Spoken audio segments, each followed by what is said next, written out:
ഞാൻ പറയാൻ വന്നത് എന്താ വെച്ചാൽ നിങ്ങൾ ഈ വീഡിയോ മുഴുവനായിട്ട് കാണണം. കാരണം എന്താ വെച്ചാൽ ഒരു കുടുംബത്തെ രക്ഷിക്കാൻ വേണ്ടിയാണ് ഞാൻ ഈ വീഡിയോ ചെയ്യുന്നത്. നിങ്ങളെല്ലാവരും നമ്മളെ ഗോപൻ സ്വാമിയെ മറന്നിട്ടുണ്ടാവില്ല എന്ന് ഞാൻ പ്രതീക്ഷിക്കുന്നു.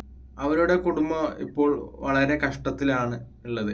ഈ പശുവിനെ വിറ്റ് കിട്ടിയ പൈസ കൊണ്ടാണ് കൊടുത്തത്. ഓ, അപ്പൊ ഇവിടുത്തെ കാര്യങ്ങളൊക്കെ കാര്യം അതാണ് ഇപ്പം ബുദ്ധിമുട്ടായിട്ട് നമ്മൾ ധർമ്മസങ്കടത്തിലായിരിക്കുന്നത്.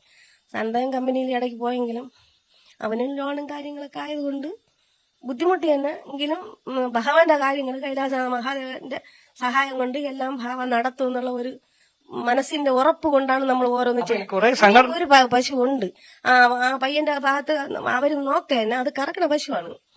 അപ്പൊ ആ പൈസ വെച്ചാണ് ഞങ്ങൾ ഇപ്പം ജീവിച്ചുകൊണ്ടിരുന്നത്. ഇനി ഒരു പശു കൂടെ ഉണ്ട്, ഇനി ഉണ്ട്, അവിടെ നിൽക്കണം. ഇനി കൊണ്ടുവന്നില്ല. അതിനെ കൊടുക്കാൻ പോവാണോ? അത് ഇനി കൊടുത്താൽ നമ്മളാരും കഷ്ടമാവും. അതുകൊണ്ടാണ് ഇവിടുത്തെ കാര്യങ്ങൾ നടക്കുന്നത്. അതുകൊണ്ട് എന്ത് ചെയ്യണമെന്ന്. പിന്നെ സനന്ദന്റെ വരുമാനമൊക്കെ വളരെ മോശം. അവനും കുടുംബമല്ലേ. അപ്പൊ ഈ പിന്തുണയായിട്ട് വന്ന അവരുടെ അമ്മ പറയണെന്താ വെച്ചാല്, മക്കള് ഉദ്ദേശിച്ച പോലെ ഈ പരിപാടി വർക്കൗട്ട് ആയില്ല. ഇപ്പൊ മക്കളിപ്പോ എന്നെയാണ് രംഗത്തേക്ക് ഇറക്കിയിട്ടുള്ളത്. അപ്പോ ഇതൊരു തീർത്ഥാടന കേന്ദ്രമാക്കാനായിരുന്നു മക്കളുടെ പ്ലാൻ. അത് പാളിയിട്ടുണ്ട്. ഞങ്ങൾക്കിപ്പോ ശിവലിംഗം മേടിക്കാൻ പോലും പൈസ അല്ല. ഇവിടെ ഉണ്ടായിരുന്ന 2 പശുക്കളെ വിറ്റിട്ടാണ് ഞങ്ങൾ ശിവലിംഗം മേടിച്ചിട്ടുള്ളത്. ശിവലിംഗം മേടിക്കാൻ വേണ്ടി ഓർഡർ കൊടുത്തിട്ടുള്ളത്. ഇതൊന്നും മനസ്സിലാക്ക്. ഞങ്ങൾ ഇത്രയും കഷ്ടപ്പെട്ടിട്ട് ഇങ്ങനത്തെ ഓരോ കാര്യങ്ങൾ ചെയ്തിട്ട് നിങ്ങൾ ഇങ്ങനെ മുഖം തിരിച്ചു പോകല്ലേ. ഒന്ന് നിങ്ങൾ എല്ലാവരും ഞങ്ങളെ കൂടി സപ്പോർട്ട് ചെയ്യേ. ഇതൊരു തീർത്ഥാടന കേന്ദ്രമാക്കാൻ വേണ്ടിയല്ലേ ഞങ്ങൾ ഇത്രയും കാലം കഷ്ടപ്പെട്ടത്, ഇത്രയും കാലം ഈ നാടകം നടത്തിയത്. എന്നിട്ട് ഇതിനൊരു തീരുമാനം ഇതുവരെ ആയിട്ടില്ല എന്ന് പറഞ്ഞു കഴിഞ്ഞാൽ ഞങ്ങളുടെ ജീവിതം വളരെ കഷ്ടത്തിലാണ്. മകനിക്കാണെങ്കിൽ ഒരുപാട് ലോണും കാര്യങ്ങളും ഉണ്ട്. അവൻ പെണ്ണെട്ടിയിട്ടുണ്ട്.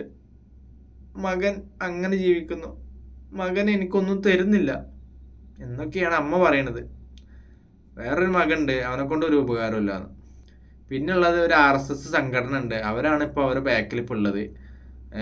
ഇനി ഈ എന്താ പറയുക, റിസൾട്ട് വരുന്നവരെ അവർ ഒപ്പുണ്ടാവും അമ്മേ. അത് കഴിഞ്ഞാൽ അവർ മെല്ലെ വലിഞ്ഞോളും.